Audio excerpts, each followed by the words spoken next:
Miyuki Ishikawa's action starts at 1944, 1 year before World War II ended. Japanese was losing the war at the time. Resources became limited since so many men were sent to the battlefield, and many parts of Japan were bombed.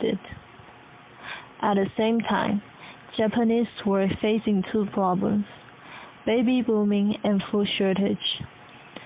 Food was assigned for each family in Tokyo by the Japanese government, but there still wasn't enough food for everyone. Some parents chose to leave their babies in the Kotobuki Hospital because they thought that the hospital could provide better environment to the babies, or someone who was in better condition can adopt the babies. Those parents were who lost their husbands or families in the war, and some were prostitutes. They had difficulties on taking care of the babies because the lack of food, and they might not have time to taking care of the babies because they have to work. Some didn't even want the babies. Ishikawa posted an advertisement on the newspaper that they could take care of the babies if the parents pay 5,000 to 6,000 yen. That was an overestimated number for raising a baby. At that time, a pack of cigarettes was costing only 7 yen, and newspaper was 8 yen. The hospital would pay 500 yen to people who were willing to adopt the kids. However, as the war ended in 1945 and most soldiers came back from battlefield, there were less and less people wanted to adopt the babies. There were still about 200 babies left in the Kotobuki Hospital. Because of the lack of helper and equipment for taking care of the babies, they have difficulty to raise so many babies in the hospital. Ishikawa, as the director of the hospital, decided to kill those babies by neglecting them because she considered that those babies were unwanted. She wasn't feeding them, keeping them healthy. Also, when they were sick, they would not receive any treatment nor medication.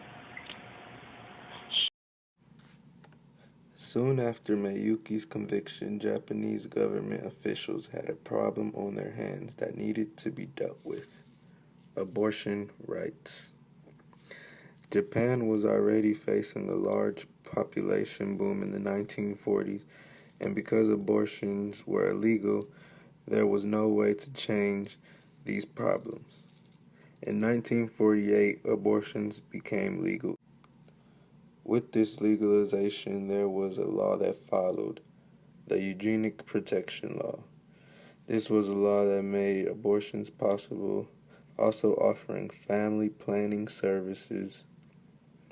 With addition to this law, there was also sanitation policy developed to keep the health hazards very low. But only 1 year later, this law was changed to allow abortions, but for the monetary gain.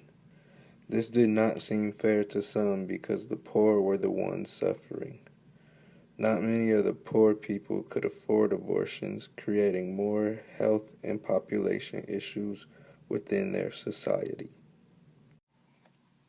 After this law and Miyuki's incident, certification of midwives became a must. The Japanese government required that all midwives be certified. They would give out a midwifery exam, and if passed, the woman was allowed to become a midwife. Soon after, there became midwife associations and schools for these midwives.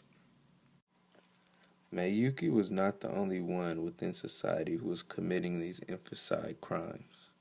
The government finally acknowledged the Meibiki practices within society. Meibiki was a slang term used in Japan for infanticide.